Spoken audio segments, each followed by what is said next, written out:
देखो हम लोग का हिस्ट्री का टॉपिक चल रहा है। हिस्ट्री का टॉपिक में हम लोग पाषाण काल के बारे में अध्ययन कर रहे हैं। तो रिमाइंड कर लीजिए ओरली, पाषाण काल को किस काल के अंतर्गत रखा गया है? पाषाण काल को पूरा पाषाण काल के अंतर्गत में रखा गया है, क्या आदि ऐतिहासिक काल के अंतर्गत में रखा गया है?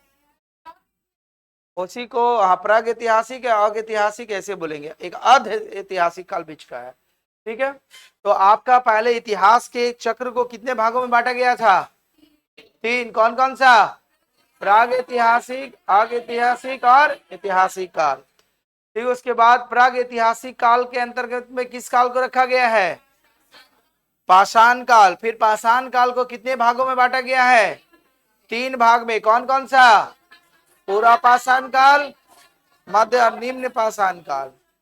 हाँ, फिर उसके बाद जो होता है पूरा पाषाण काल को 3 भाग में बांटे। कौन कौन सा? फिर से बोलो। निम्न पाषाण काल, मध्य और नव पाषाण काल। अच्छा, उच्च पाषाण काल बोलिए तो पहला क्या था आपका? निम्न हुआ, फिर उसके बाद क्या बना? मध्य बना, उच्च बना। ये तो पूरा पाषाण काल को आप बता रहे हैं। हमने बोला पाषाण काल को कितने भागों में बांटा गया? 3 भाग में। समझिए बढ़िया से, क्या क्या था? पहला पूरा पाषाण काल, मध्य पाषाण काल और नव पाषाण काल। ये पाषाण काल का 3 भाग है। फिर उसके बाद पूरा पाषाण काल को फिर 3 भाग में बांटा गया। ठीक है, फिर पूरा पाषाण काल को कौन कौन सा भाग में बांटा गया? निम्न पूरा पाषाण काल, मध्य पाषाण काल और उच्च पूरा पाषाण काल। यहां तक पढ़ लिए हम लोग। आज हम लोग पढ़ेंगे मध्य पाषाण काल के बारे में। ठीक है, तो देखो, जैसा कि पाषाण काल को स्टोन एज के नाम से जाना जाता है, मतलब आम तौर पर इस काल में जो हथियार हुआ करते थे वो आपके पत्थर के बनते थे। तो पहला जो काल था आपका पाषाण काल का, उस अवस्था में हम लोग पढ़े जिसे निम्न पाषाण काल कहते हैं। उस अवस्था में हम लोगों ने पढ़ा कि हथियार धीरे धीरे बड़े से छोटे छोटे आकार में होते गए। और इस काल की सबसे प्रमुख विशेषता की थी कि इस काल तक आग का आविष्कार हो चुका था और हथियार भी बहुत नोकीले और धारदार बनने लगे थे। उसके बाद जो काल चालू होता है वो मध्य पाषाण काल का चालू होता है। कौन सा काल चालू होता है? मध्य पाषाण काल। अब इस मध्य पाषाण काल जिसे लिखा गया है मेसियोलिथिक पीरियड। ठीक है, इस काल की विशेषता क्या थी? तो जैसा कि लोग शिकार करते थे तो इस काल में भी इन लोग का जीवन जो था शिकार पर ही निर्भर हुआ करता था, जिसे हम लोग बोलते हैं आखेट। ठीक, दूसरी बात, इन लोगों ने पशुपालन चलना चालू कर दिया। मतलब इन लोगों ने सबसे पहले पाषाण काल का जो पहला क्रम था निम्न पाषाण काल, उसमें इन लोगों ने क्या बनाया था? पालतू कुत्ता को पालतू बनाया था। फिर धीरे धीरे इन्होंने अन्य जानवरों को भी पालतू बनाना चालू किया। तो इस काल की प्रधानता थी कि इस काल में जो था आखेड़ थे और पशुपालन का काम किया करते थे। ठीक है, दूसरी बात ये थी कि ये जो होता है आपका मध्य पाषाण काल, इस काल का समय को जो माना जाता है कब से कब तक माना जाता है? 8000 ईसा पूर्व से 4000 ईसा पूर्व तक। तो मतलब 8000 ईसा पूर्व से 4000 ईसा पूर्व के काल को किस नाम से जाना जाता है? मध्य पाषाण काल के नाम से। देखो, तो मध्य पाषाण काल में हथियार जो औजार थे और भी छोटे आपके होते चले गए थे। तो ये जो आपका फिगर है ये मध्य पाषाण काल के औजार का फिगर बताया गया है। ठीक है, तो देखिए इसके बारे में बताया गया है कि इस काल को सर्वप्रथम खोजने वाले जो व्यक्ति थे, बोला गया इस काल के बारे में सर्वप्रथम जानकारी देने वाले व्यक्ति थे C.L. कार्लाई। कौन थे? C.L. कार्लाई। जो कब इस खोज किए थे इन्होंने? 1867 ईस्वी में। 1867 ईस्वी में मध्य पाषाण काल की खोज करने वाले जो थे उनका नाम क्या था? बोलो। C.L. कार्लाई। C.L. कार्लाई। कब खोज किए थे ये? 1867 ईस्वी में। ठीक, अब देखो इस काल में जब इन्होंने खोज किए तो हथियार जो थे छोटे किस्म के थे। तो बोला गया ये पूरा पाषाण काल, जो आपके बोले पूरा पाषाण काल या निम्न पाषाण काल, पूरा पाषाण काल के बाद का काल है। तो पूरा पाषाण काल के बाद जो मध्य पाषाण काल आया वही बोला गया ये पूरा पाषाण काल के बाद का काल था। ठीक है, तो बोला गया इस काल में मानव ने के जो हथियार थे वो छोटे आकार के थे, इसलिए इस हथियार को क्या कहा जाता था? माइक्रोलिथ। क्या कहा जाता था? माइक्रोलिथ। मतलब इससे पहले जो हथियार हुआ करते थे वो बड़े आकार का हुआ करता था, लेकिन जैसे ही मध्य पाषाण काल में एंट्री किए तो उनके हथियार जो होते गए छोटे हो गए। तो आपसे एग्जामिनर अगर पूछ दे कि मध्य पाषाण काल के हथियार को किस नाम से जाना जाता था, औजार को, तो किस नाम से जाना जाता था? माइक्रोलिथ। माइक्रो मतलब छोटा ही होता है, तो इसीलिए उन्होंने नामकरण किया, माइक्रोलिथ नाम दिया। दूसरा इसकी बात थी, इस समय मानव का सबसे प्रमुख कार्य जो था अंत्येष्टि। अंत्येष्टि मतलब होता अंतिम संस्कार। मतलब इस काल तक इन्होंने जान गया कि कोई आदमी अगर उन लोग का समुदाय में मर जाता था तो अंत्येष्टि मतलब जमीन में गाड़ देना या जला देना, ठीक है। तो इसी को कहा जाता है अंत्येष्टि, अंतिम संस्कार। जनरली जो होता है संस्कार बहुत तरह का होते हैं, जन्म से लेकर के 16 संस्कार किसी भी मनुष्य के जीवन चक्र में चलता है, ठीक है। विवाह भी होना एक संस्कार है, शिक्षा भी आपका संस्कार ही है, पारिवारिक जीवन बिताना भी संस्कार है।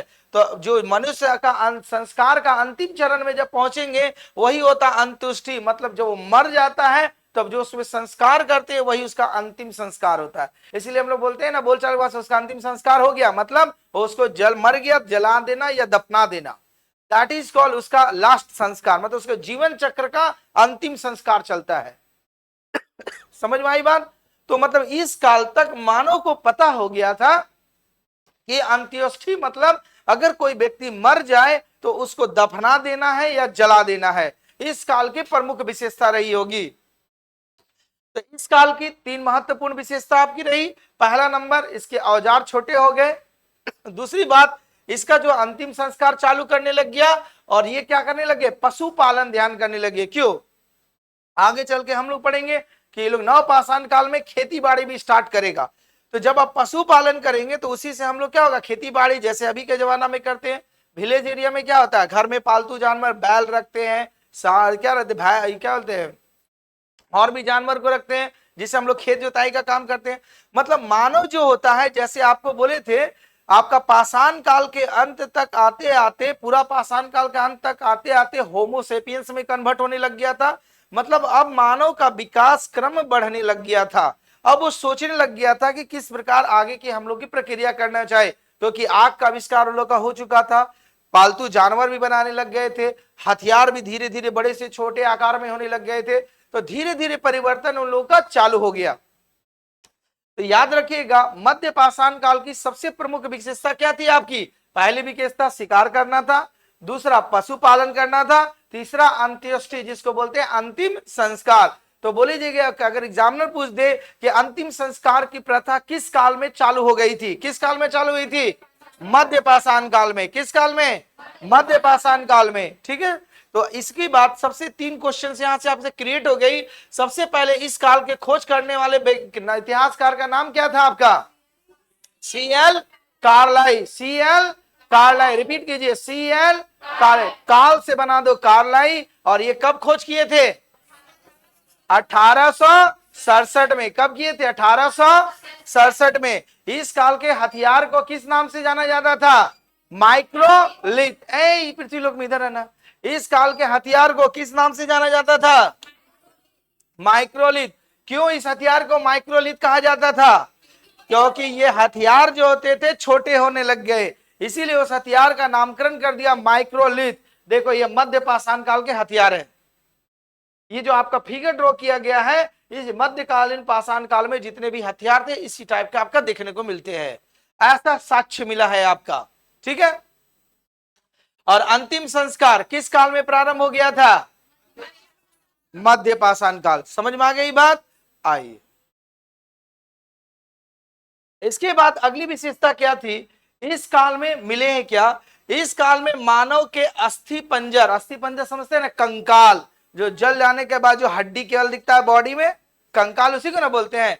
वही बोला गया था इस काल में मानव के अस्थि पंजर का पहला साक्ष्य मिले हैं प्रतापगढ़। कहां पर मिले हैं? प्रतापगढ़, जो यूपी के पड़ते हैं, और जगह का नाम है क्या? सराय नाहर। कहां पर? सराय नाहर और महदहा नामक स्थान पर मिले हैं। तो अगर बोलेंगे मानव के सर्वप्रथम अस्थि पंजर कहां पर मिले हैं? प्रतापगढ़ में। जगह का नाम क्या है? सराय नाहर में मिले हैं, ठीक है। अगला क्वेश्चन बोला गया है, देखिए बोला गया मध्य प्रदेश के आदमगढ़ और राजस्थान के बागोर में पशुपालन, जैसे बोले थे कि मध्य पाषाण काल में आपका पशुपालन प्रारंभ हो गया था, तो इस पशुपालन का भी साक्ष्य मिले हैं। और वो पशुपालन का जो साक्ष्य मिले हैं वो कहाँ मिले हैं? मध्य प्रदेश के आदमगढ़ और राजस्थान के बागोर में। कहा? मध्य प्रदेश के कौन सी जगह पर? आदमगढ़। आदमगढ़ समझते हैं ना, आदमी से बन गया आदम, आदमखोर बोला जाता था ना, तो आदमगढ़ कहां पर? मध्य प्रदेश के आदमगढ़ में और राजस्थान के बागोर में। राजस्थान के कहां पर? बागोर में पशुपालन के प्राचीनतम साक्ष्य मिले हैं। क्योंकि आपको जैसे ही बताया गया था कि मध्य पाषाण काल में मनुष्य ने पशुपालन करना आरंभ किया, तो इसी दो स्थान पर इसके साक्ष्य मिले हैं। ठीक, जिसका समय लगभग बताया जा रहा है 5000 ईसा पूर्व हो सकता है। कितना हो सकता है? 5000 ईसा पूर्व। तो देखिए यहां से 4-5 क्वेश्चंस आपका क्रिएट करेगा एग्जामिनर्स, रिमाइंड कर लीजिए। पहला आपका एग्जामिनर फाइनल कि इस काल की खोज करने वाले व्यक्ति कौन थे? CL Carlyle. कब किए थे? 1867। फिर उसके बाद इस काल में हथियार को किस नाम से जाना जाता था? माइक्रोलिथ जाना जाता था। अगला है कि अंतिम संस्कार किस काल में प्रारंभ हो गया था? मध्य पाषाण काल में चालू हो गया था। अस्थि पंजर मानव के कहां से मिले हैं? प्रतापगढ़। कहां पर? यूपी के सराय नहर में। उसके बाद बोला जाएगा पशुपालन के साक्ष्य कहां कहां मिले हैं आपका? मध्य प्रदेश के आदमगढ़ और राजस्थान के कहां पर? बागोर में मिले हैं। ठीक है, इतनी समझ में आ गई बात। तो ये था आपका मध्य पाषाण काल के बारे में जानकारी। अब हम लोग चलेंगे नवपाषाण काल, जो सबसे महत्वपूर्ण है। ठीक है, देखो नवपाषाण काल जिसको इंग्लिश में हम लोग बोलते हैं नियोलिथिक। ठीक है, जिसमें खाद्य उत्पादन, देखो इस काल की सबसे प्रमुख प्रधानता थी, अब ये लोग खेती बाड़ी करने लग जाएंगे, क्योंकि इन लोगों ने एक काल में आग किया प्रमुख था, दूसरा काल में ये लोग पशुपालन बनाया, और तीसरा काल में अब लोग खेती बाड़ी से जुड़ने लगेंगे। मतलब अब ये लोग मांसाहारी से लेकर के कुछ शाकाहारी जीवन की तरफ भी लौटेंगे, मतलब कृषि की ओर लौट रहे हैं आप लोग। ठीक है, क्योंकि लोग हथियार भी छोटे हो गए। तो इस काल की सबसे प्रमुख प्रधानता थी कि नवपाषाण काल में खाद्य का उत्पादन, क्योंकि इसी काल में आपका धान की उपज आपको देखने को मिलेगा, गेहूं का उपज देखने को मिलेगा। तो नियोलिथिक जिसको बोलते हैं हम लोग नवपाषाण काल। ठीक है, तो नवपाषाण काल का जो समय होता है वो कहां से कहां तक चलता है आपका? 4000 ईसा पूर्व से कितना? 200, 2500। 4000 ईसा पूर्व से कितना ईसा पूर्व तक? 2500 बोलिए या 2500 ईसा पूर्व। तो नियोलिथिक या पाषाण नवपाषाण काल का जो अंतराल कार्यकाल है कब से कब तक होता है? 4000 ईसा पूर्व से 2500 ईसा पूर्व। अब देखो इसके बारे में बोला गया है भारत में, भारत की बात कर रहे हैं, क्योंकि भारत में नवपाषाण काल के संबंध में पुरातात्विक खोज को प्रारंभ करने वाला जो वैज्ञानिक जो थे, डॉक्टर क्या नाम थे? प्राइमोस। क्या नाम था? डॉक्टर प्राइमोस। मतलब भारत के नवपाषाण काल के साक्ष्य का जो पता लगाने वाले पहले व्यक्ति थे, उस व्यक्ति का नाम था डॉक्टर प्राइमोस। क्या उन्होंने कब ये पता लगाया था? 1842 ईस्वी में पता लगाया था। वो भी कहां मिले थे इन्हें? कर्नाटक के लिंग सुगुर नामक स्थान पर। लिंग सुगुर, कर्नाटक के लिंग सुगुर। लिंग समझते हैं ना, मेल फीमेल, तो याद रखिएगा कर्नाटक के लिंग सुगुर नामक स्थान पर भारत में नवपाषाण की खोज हुई थी। और इसके खोज करने वाले क्या नाम थे व्यक्ति का? डॉक्टर प्राइमोस। क्या नाम था? डॉक्टर प्राइमोस। कब खोज किए थे? 1842 में। कहां पर? कर्नाटक के लिंग सुगुर नामक स्थान पर। कर्नाटक के किस जगह पर? लिंग सुगुर नामक स्थान पर खोज किए थे। अगला, अब इसके खोज जो होता है सर्वप्रथम बोला गया है 1860 ईस्वी में लॉ मसूरिये। ठीक है, लॉ एक नाम व्यक्ति का है, लॉ मसूरिये ने इस काल के प्रथम प्रस्तर उपकरण, उपकरण मतलब समझते हैं ना, औजार, फिर उपकरण जो होता है उत्तर प्रदेश के टॉन्स नदी घाटी से प्राप्त किए थे। किस नदी घाटी से? टॉन्स नदी घाटी, जो कहां पड़ता है? उत्तर प्रदेश में। ठीक है, अब आगे देखिए इस काल में देखो ऐसा भी माना गया है नवपाषाण काल में, अब पहले वो लोग क्या था, पहले इससे पहले काल तक वो लोग का जीवन खाना बदोश था। खाना बदोश करने का मतलब था कि जहां पर मिल गया शिकार किए, खाए और रह गए। लेकिन इस काल में ऐसा माना गया है ये लोग अब बस्तियां बनाने लगे, नगर बनाने में धीरे धीरे छोटी छोटी झोपड़ियां झुग्गी बना करके रहने लगे। तो इस काल में ऐसे भी साक्ष्य मिले हैं नवपाषाण काल में। तो वही बोला गया है कि नवपाषाण युग में एक ऐसी बस्ती मिली है जिसका समय लगभग बताया गया है 7000 ईसा पूर्व बताया गया है। कितना ईसा पूर्व बताया गया है?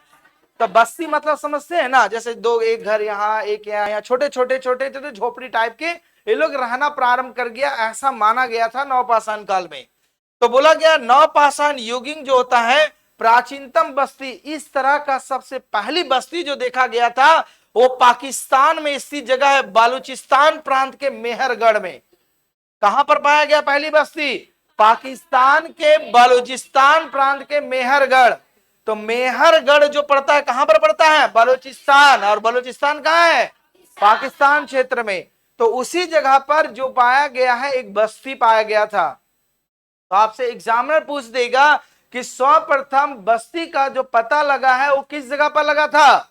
पाकिस्तान के बलूचिस्तान में। तो जगह प्रांत कौन सा प्रांत? तो समझ में आया मेहरगढ़ का ही था। तो जहां पर बस्ती होगा तो वो लोग खेती बाड़ी भी करेगा, ठीक है। तो ये जो होता है तो याद रखिएगा, इसका दो इंपॉर्टेंट क्वेश्चंस बनेगा।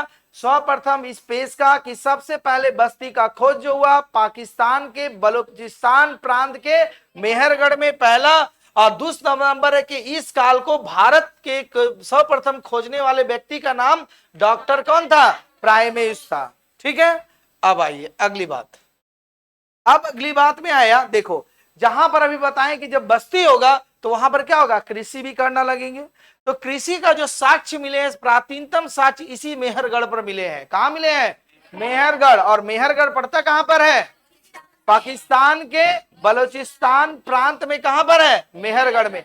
तो कृषि का अगर बोला जाएगा साक्ष्य सबसे पहले कहां पर मिले हैं, तो जगह पर कहां था? अब मेहरगढ़ नहीं दिया रहेगा तो बलूचिस्तान, अब बलूचिस्तान नहीं दिया रहेगा तो कहां मिलेगा? पाकिस्तान।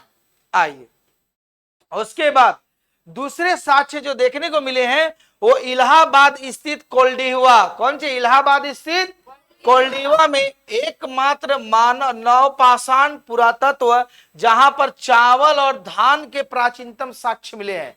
मतलब ये एक ऐसा जगह था कि ऐसा माना जाता है कि इन लोग चावल और धान का खेती जो होता है प्रारंभ कर दिया था, क्योंकि वहीं मिला था। तो ये जो देखने को मिला गया है कहां मिले हैं? इलाहाबाद के कौन सा जगह पर? कोल्डिहुआ में। याद रखिएगा इलाहाबाद का कौन सा जगह? कोल्डिहुआ में। किसका साक्ष्य मिले हैं? चावल और धान का प्राचीनतम साक्ष्य। तो बोला जाएगा किस काल में चावल और धान के साक्ष्य मिले हैं? किस काल में? नवपाषाण काल में, ठीक है। बस्तियों के साक्ष्य किस काल में मिले हैं? नवपाषाण काल में मिले हैं आपका, क्योंकि देखो खाद्य सामग्री का काल था। दूसरा नंबर मेहरगढ़ किस लिए जाना जाता है? कृषि, मतलब कृषि के साक्ष्य यहीं पर मिले थे। और सर्वप्रथम जो होता है धान के साक्ष्य किस स्थान पर मिले हैं? इलाहाबाद के कोल्डिहुआ। कहां पर? इलाहाबाद के कोल्डिहुआ जगह पर मिले हैं। किसके साक्ष्य मिले हैं? चावल या धान के प्राचीनतम साक्ष्य। धान जानते हैं ना क्या होता है? अच्छा, चावल उसी से बनता है, धान से। और धान किससे बनता है? चावल से। हाँ, धान का बीज से। और उसी का सीजन अब चालू हो जाएगा ना। चलिए ये कॉन्सेप्ट समझ, देखो तो इसलिए नवपाषाण काल जो होता है ये पूरे समय पीरियड का इंपॉर्टेंट काल चल रहा है। मतलब मानव आधा से ज्यादा खोज यहीं पर कर लिया था वो लोग। अगला बोला गया है नवपाषाण युग के निवासी सबसे पुराने कृषक समुदाय के थे। कृषक मतलब समझते हैं क्या होता है? जो खेती करते हैं उसी को कहते हैं कृषक। तो जब ये लोग धान उन प्रमाण मिला तो पता है कि लोग खेती बाड़ी करते होंगे, तो उसी को बोला गया कृषक समुदाय। तो वही बोलेगा कृषक समुदाय के साक्ष्य सर्वप्रथम किस काल में मिले हैं? तो किस काल में मिले हैं? नवपाषाण काल, ठीक है। अगला आपका, तो जब ये तो यहाँ पर घर धीरे धीरे अस्थाई, अभी जैसे बताएं कि इससे पहले उन लोग का जीवन खाना बदोश था। खाना बदोश करने का मतलब जहां मिला वहां खा लिया, घुमक्कड़ पूर्वक जीवन जी लिया। लेकिन नवपाषाण काल में जो आपको साक्ष्य मिले हैं कि मतलब ये लोग अपना अस्थाई रूप से घर में रहने लग गए थे। तो बोला गया अस्थाई घर बनाकर रहते थे और मिट्टी के बर्तन के सर्वप्रथम साक्ष्य जो मिले हैं इसी काल में मिले हैं। अब बोलेंगे मिट्टी का बर्तन कहाँ है? तो धान उपजाएगा। तो पहले क्या होता था, मिट्टी का बर्तन रखते थे, आप लोग का है गांव में, कितना बड़ा बड़ा है, एक बार, छोटा छोटा नहीं होता है इतना, उसको क्या बोलते हैं बोलो तो, वो घैला तो रहता है, उससे बड़ा बड़ा क्या बोला जाता है उसको,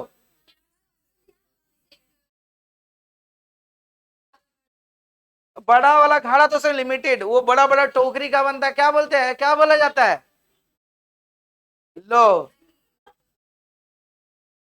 हाँ तावा होता है, टोकरी को तावा बोलते हैं। जाएगा तो पूछ लेना अपना दादी नानी से, मम्मी से बता देगी, नाम भूल रहे हैं, हमको याद था। नहीं हड़िया थोड़ा ना, हड़िया कौन सी है, हड़िया डेजगी कौन सी है उसका, अरे उसको क्या होता है ना, देखोगे अगर कोठा समझते हैं, तो कोठा के ऊपर रखा जाता था, उसमें धा टोकरा रहता था, नहीं वो आप, वो बांस की जो छोटे छोटे टोकरी रहता है ना, हाँ, और उसमें धान भर के लेप, बिचाई ढक के लेप दिया जाता था, उससे धान खराब कभी नहीं होता था। आप लोग का समय तक था, तो समय खत्म हो गया। हाँ, तो उसको क्या नाम बोला जाता है उसमें सोचो, हाँ? नहीं उसका अच्छा नाम था, भूल गए, ठीक है। तो वो क्या होता था, देखो उसकी खासियत क्या थी, हाँ, उसकी खासियत ये हुआ करती थी ना कि उससे, हाँ, अलग अलग है, नहीं जनरल नाम उसका भूल रहे हैं, जो भी होगा, देखो उसकी ये खासियत हुआ करती, समझ लो कि देखो अभी आप धान रखिएगा, ए हला नहीं, तो अभी जो आप धान रखिएगा ना तो वो खराब हो जाता था, लेकिन सोचो उसमें धान रखने पर वर्षों वर्षों रखते थे, कभी खराब नहीं होता था। उसके वजह जानते हैं, और उस समय दवा भी नहीं डाला जाता था, अभी तो धान लगाइए दवा डालिए खराब नहीं हो जाए। कारण क्या था, उसको गोबर से लेप दिया जाता था, और गोबर क्या होता है उसमें एंटीबायोटिक होता है, ठीक है, तो उससे दिखेगा, उससे क्या होता था, इसीलिए उसमें कीड़ा कभी नहीं लगता था, और उसमें धान भर के बिचार के फिर ऊपर से लेप दिया जाता था, मैंने पूरा सील पैक, तो वो कभी धान खराब नहीं होता था, सोचो। तो उस समय हम डेवलप थी उस समय अपनी सोच, और अभी क्या कुछ भी रखोगे चावल धान, तो देखोगे दवा डालेंगे, दवा छिड़केंगे, तब नहीं तो देखो गांव से लाए चावल, एक महीना छोड़ दिए लॉज में तो मट्टी बन गया, हाँ, अब बरसात में तो और खराब हो जाएगा। तो सोचो, तो कहने का सेंस ये था, आइए टॉपिक पर, मतलब नवपाषाण काल में धीरे धीरे जब वो लोग अस्थायी हो गए, तो अस्थायी निवास के लिए तो खाद भी संग्रह करने लग जाएंगे, तो नवपाषाण काल की इसीलिए सबसे प्रमुख विशेषता बनाई जा रही है, ठीक है। तो देखो, तो सबसे पहले कृषि का साक्ष्य कहां पर मिले हैं आपका, मेहरगढ़, मेहरगढ़ कहां पड़ता है, पाकिस्तान के बलूचिस्तान प्रांत में मेहरगढ़ पड़ता है, ठीक है। उसके बाद धान के साक्ष्य कहां पर मिले हैं, चावल के, कोल्डीवा कहां पड़ता है, इलाहाबाद के कोल्डीवा में। उसके बाद बस्ती के बीज आपके साक्ष्य जो मिले हैं वो किस काल में मिले हैं, नवपाषाण काल में, ठीक है। अब मिट्टी के बर्तन जो होते हैं, अभी लोग के, इसका मतलब क्या हुआ, ये लोग मिट्टी का बर्तन भी बनाने लग गए धीरे धीरे, क्योंकि आग का खोज तो लोग पहले कर लिया था पाषाण काल में, पूरा पाषाण काल में, तो अब क्या हुआ, उसको पकाएगा बढ़िया से, तो इसीलिए मिट्टी का खोज भी किस काल में, मिट्टी के बर्तन का खोज किस काल में माना जाता है, नवपाषाण काल में। आगे आइए, अब जब हुआ, तो जब किसान लोग करेगा, तो अब पहिए का खोज, जो सबसे बड़ा खोज, जिस प्रकार आग का खोज के बाद दूसरा सबसे बड़ा खोज माना जा सकता है पहिए का खोज, तो कृषि कर लिए, अब क्या हुआ, सामान को ढोने होने के लिए क्या करता था, पहिया बनाने लग गया। तो पहिया से क्या हुआ, कोई भी सामान को ले जाने में बहुत सहूलियत हो गया, जहां पर एक बोरा ले जाते थे वहां 20 बोरा भी ले आते थे, जिससे गांव में अभी क्या बोला जाता है, बैलगाड़ी बोला जाता है ना, बैलगाड़ी इसी तरह था ना, पहिया लगा देते थे, बैल में बांध दिए, लोड कर दिए, 20 क्विंटल लेके चल गया, जनरली आ गया। तो कहने का मतलब हुआ कि नवपाषाण काल की अगर दूसरी उपलब्धि माना जाए तो कृषि तो था ही, साथ में पहिए का आविष्कार, समझ बात, पहिया जैसा भी बना, टेढ़ा मेढ़ा गोल डुगोल, लेकिन पहिए का आविष्कार हो चुका था। तो आपसे एग्जाम में पूछा जाएगा पहिए का आविष्कार किस काल में हुआ, पूरा पाषाण, मध्य पाषाण या नवपाषाण काल में, नवपाषाण काल में, ठीक है। कृषि का खोज किस काल में हुआ, नवपाषाण काल में। धान का खोज किस काल में हुआ, मिट्टी के बर्तन का खोज किस काल में हुआ, नवपाषाण काल में। बस्तियों का पता किस काल में चला? नवपाषाण काल में चला। उसके बाद क्या हुआ, आगे इसकी खोज थी। अब क्या हुआ, ये लोग का हथियार तो पहला शुरू कहां से चल रहा था, अब ये लोग हथियार में भी सुधार कर दिए। क्या करने लगे, बोले कि इस युग के लोग पत्थर के पॉलिशदार औजार और हथियार का प्रयोग करने लगे। पॉलिशदार मतलब समझते हैं ना, हथियार पहले क्या होता था, खुरदरा ऐसे ऐसे होता था। अब क्या हुआ, इसको पॉलिश करके और धार एकदम खूबसूरत बनाने लग गया। हथियार पहले जैसे तैसे होने लग गया, अब एकदम सुडोल होने लग गया, एकदम तरीका तरीका से। तो अब इन लोग का जो हथियार थे पॉलिशदार होने लगे। पॉलिशदार मतलब सुडोल एकदम होने लगे, चमकीला तो था ही, पत्थर का खोज कर चुका था वो लोग, धारदार। तो बोला गया है हथियार का प्रयोग करने लगे और विशेष रूप से पत्थर के जो कुल्हाड़ियों का इस्तेमाल करते थे। तो आपको बोले गए थे ना, कुल्हाड़ी के साक्ष्य जो मिले किस काल में मिले थे, हाथ के कुल्हाड़ी के साक्ष्य मध्य पाषाण काल में, निम्न पूरा पाषाण काल में मिला है। हाथ के कुल्हाड़ी हैंड एक्स जिसको बताए थे ना, तो वो मिला था। तो ये जो प्रमाण मिलता वहां एक ही मिला था, लेकिन पत्थर के कुल्हाड़ी का इस्तेमाल जो होता इसी काल में चालू हो गया था। क्योंकि अब क्या हुआ, ये लोग धीरे धीरे क्या खेती बाड़ी करने लग गए, तो औजार भी तो लोग खेती बाड़ी से अब रिलेटेड आने लगेगा। खेत को कोड़ने के लिए किस प्रकार का औजार का यूज करना चाहिए, वो लोग भी तो दिमाग कि हाथे से पकड़ के खनना लगेगा, ठीक है। तो बोला जाएगा पत्थर के कुल्हाड़ी का जो इस्तेमाल था इसी काल में हुआ था। किस काल में हुआ था, नवपाषाण काल में। किस काल में हुआ था, नवपाषाण काल में। पहिए का खोज किस काल में हुआ था, नवपाषाण काल में हुआ था। देखो इसके बाद एक वर्ड है बुर्ज होम, बोला जाता है जिसका अर्थ होता है बुर्ज वृक्ष का स्थान। ये जो जगह मिला है श्रीनगर का एक जगह है, जहां से उत्तर पश्चिम में स्थित स्थान है, जहां पर जिस बताया गया है युग्मित शाह दा के प्रमाण। युग्मित शाह दा का मतलब ये हुआ है, यहां पर एक ऐसा कब्र मिला हुआ है जहां पर मालिक के साथ साथ कुत्ता को भी दफनाया गया था। मतलब मालिक जो होता था, कुत्ता पालतू पशु लोग बना लिया था। तो बोला गया है ये जो है बुर्ज हम एक ऐसे प्लेस मिला हुआ कश्मीर में है जहां पर मालिक के साथ साथ कुत्ते को भी दफनाने के साथ, मतलब मालिक और कुत्ता साथे साथ मिला है। तो वो कहां पर प्लेस है आपका, बुर्ज होम। वो जगह कहां पड़ता है, कश्मीर में।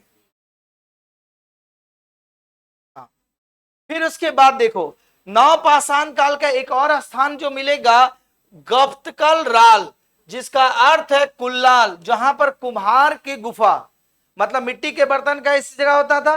तो अगर आपका जो मिट्टी के बर्तन का जो ये स्थान जो मिला है गुफ राल, जिसका अर्थ क्या होता है, कुलाल होता है, जिसका मतलब होता है क्या, कुम्हार का गुफा। तो कुम्हार का गुफा मतलब क्या हुआ, वो मिट्टी का बर्तन डेफिनेटली बनाते होंगे। तो इसका जो मिट्टी के बर्तन का जो साक्ष्य मिले वो कहां पर बताएं, अभी नवपाषाण काल में मिले। नवपाषाण काल में अगर बोला जाए तो कहां मिलेगा आपका, गुप्तकार कार में जगह पर मिलेगा, ठीक है। उसके बाद बोला गया इस काल में जैसे बता दिए कि कृषि और पशुपालन आपका प्रारंभ हो चुका था, मतलब कुत्ते के अलावा और भी जानवर के लोग धीरे धीरे पालतू बनाने लग गए। अगली विशेषता क्या थी, देखो ये लोग अब तक क्या थे, हथियार जो बनाते थे पत्थर के बनाते थे, अब पत्थर से लोग चेंज आ रहा, क्योंकि कंकाल जो होते थे आदमी के, जैसे जानवर को मारते थे तो जानवर मतलब हाथी का सूंड ले लिया, बड़ा हो गया। तो अब ये लोग क्या हुआ, हड्डियों से भी हथियार औजार तैयार करने लग गए। तो बोला गया देखो कश्मीर में नवपाषाण युगीन लोग जो थे हड्डी के बहुत सारे औजार और हथियारों का प्रयोग करते थे। और भारत में केवल एक ही जगह से प्रमाण मिला है, वो जगह का नाम है चिरांद। कहां जगह का नाम है, चिरांद एक स्थान है जहां पर हड्डी के अनेक उपकरण मिले हैं। और ये स्थान जो पड़ता है बिहार में, कहां पर, गंगा के उत्तरी किनारे जो पटना से 40 किलोमीटर पश्चिम में स्थित है। तो चिरांद जो जगह पड़ता है वो बिहार में पड़ता है, जहां पर ऐसा प्रमाण मिला है कि वो लोग औजार का जो यूज किया करते थे हड्डियों का भी औजार करते थे। अभी तक हम लोग पढ़े थे मध्य पाषाण काल तक ऐसा साक्ष्य मिला था कि ये लोग हथियार जो थे पत्थर का यूज करते थे, लेकिन नवपाषाण काल में चिरांद जो बिहार में पड़ता है वहां से ऐसे साक्ष्य मिले हैं कि ये लोग जो हथियार जो यूज किया करते थे हड्डियों का मतलब हाथी का दांत देखते हैं ना, उससे बहुत धारदार होता है। अन्य जानवरों का दांत का यूज करते थे, अन्य जानवरों का हड्डी का यूज किया करते थे। तो ये जो साक्ष्य मिले हैं कहां से मिले हैं आपका? चिरांद कहां पड़ता है? बिहार के पटना में, ठीक है, जो पटना से 40 किलोमीटर दूर कहां पर? पश्चिम में स्थित है। तो इतना नहीं पूछा जाएगा, चिरांद में पड़ता है जो बिहार में पड़ता है, ठीक है। तो यहां तक आपका हुआ 3 क्वेश्चन कि कृषि और पशुपालन का ज्ञान पूर्ण रूप से किस काल में हो चुका था? नवपाषाण काल में। हड्डियों के हथियार का यूज किस काल में प्रारंभ हुआ? नवपाषाण काल में। पहिए का खोज किस काल में हुआ? नवपाषाण काल में। धान का खोज किस काल में हुआ? नवपाषाण काल में। धान और चावल किस जगह से मिले हैं? इलाहाबाद के कोल्डीवा में मिले हैं। मेहरगढ़ किस लिए जाना जाता है? कृषि के साक्ष्य मिले हैं। मेहरगढ़ कहां पड़ता है? पाकिस्तान के बलूचिस्तान प्रांत में मेहरगढ़ पड़ता है, ठीक। इतनी पूरा का पूरा कॉन्सेप्ट क्लियर। आगे आइए। इसके बाद जब हुआ, इसके बाद जैसे अभी बताएं बुर्ज होम के बारे में, बोला कि बुर्ज होम के जो लोग थे वहां बोला गया खुरदरे, धूसर, मृद भांड। मृद भांड कहने का मतलब प्रयोग करते थे जहां के कब्रों में बोला गया है आपको पालतू कुत्तों के साथ मालिक के को भी दफनाया जाता था। तो पालतू कुत्तों के साथ मालिक के जो दफनाने का अगला साक्ष्य जो मिला कहां पर मिला आपको? बुर्ज होम में मिला। कहां पर मिला है? बुर्ज होम में मिला हुआ है, ठीक है। अब देखो इस काल में धीरे धीरे आपका जो हुआ, आपका नवपाषाण काल में तांबे का भी कहीं कहीं साक्ष्य मिले हैं। तो बोला गया देखो तांबे का सर्वप्रथम प्रयोग 5000 ईसा पूर्व में किया गया था, जिसका प्रमाण जो बोला है आतिरम पक्कम, बताए थे ना अभी पर। आतिरम पक्कम में क्या क्या साक्ष्य मिले थे आपको? कुल्हाड़ी मिला था। तो ये जो बोला गया तांबे का जो खोज का जो प्रमाण मिला हुआ है वो आतिरम पक्कम में पहला बार मिला था। और आतिरम पक्कम कहां पड़ता है आपका? मद्रास में पड़ता है, ठीक है। तो बुर्ज मतलब अगर आपसे पूछ दिया जाए कि मानव के साथ पालतू कुत्ते दफनाने का जो स्रोत कहां से मिले हैं आपको? बुर्ज होम में मिले हैं। तांबे का सर्वप्रथम साक्ष्य कहां पर मिले हैं? आतिरम पक्कम, जो कहां पड़ता है? मद्रास में पड़ता है। इतनी बात समझ में आ गई। तो यहां तक था आपका नवपाषाण। तो फाइनली नवपाषाण काल को रिमाइंड कर लीजिए वन शॉट में। नवपाषाण काल के काल को किस नाम से जाना जाता है? और नियोलिथिक। इस काल की प्रधानता क्या थी? खाद की संग्रह। एक काल कब से कब तक माना जाता है? 4000 ईसा पूर्व से 2500 ईसा पूर्व तक। पहिए का खोज किस काल में? कृषि का खोज किस काल में? मासा में। धान का खोज किस काल में? मिट्टी के बर्तन का खोज किस काल में? नवपाषाण काल में। बस्तियों का खोज किस काल में? नवपाषाण काल में। आदमी के साथ उसके पालतू जानवर को दफनाने की खोज किस काल में? कहां पर साक्ष्य मिले हैं? बुर्जों में। चावल का पत्ता साक्ष्य कहां पर मिला है? इलाहाबाद के कोल्डीवा में। मेहरगढ़ किस लिए जाना जाता है? कृषि के लिए। मेहरगढ़ कहां पड़ता है? पाकिस्तान के बलूचिस्तान में। इतनी समझ में आ गई होगी। तो उम्मीद करते हैं कि यहां तक आपने पूरा का पूरा पाषाण काल का अध्ययन किया। पाषाण काल को कितने भागों में बांटा गया था? 3। कौन कौन सा? पूरा पाषाण काल, मध्य पाषाण काल और नवपाषाण काल। ये पाषाण काल। फिर पूरा पाषाण काल को कितने भागों में बांटा गया था? 3। कौन कौन सा? निम्न पूरा पाषाण काल, मध्य पूरा पाषाण काल और उच्च पूरा पाषाण काल। कॉन्सेप्ट समझ में आ गई बात। तो यहां तक था हम लोग का पाषाण काल। इसी का एक छोटा सा देखो तांबा का खोज हो गया, ठीक है। तो तांबा का खोज होने के कारण इसका एक अलग काल बना हुआ ताम्र युग, ठीक है। वो छोटा सा टॉपिक है। इसके बाद का अध्याय में हम लोग ताम्र युग के बारे में पढ़ेंगे। तो अगर आपसे एग्जामिनर पूछ दे कि पृथ्वी पर सबसे पहले खोजा गया धातु कौन धातु था? तांबा। याद रखिएगा, ठीक है। तो आज की कक्षा यहीं तक। धन्यवाद।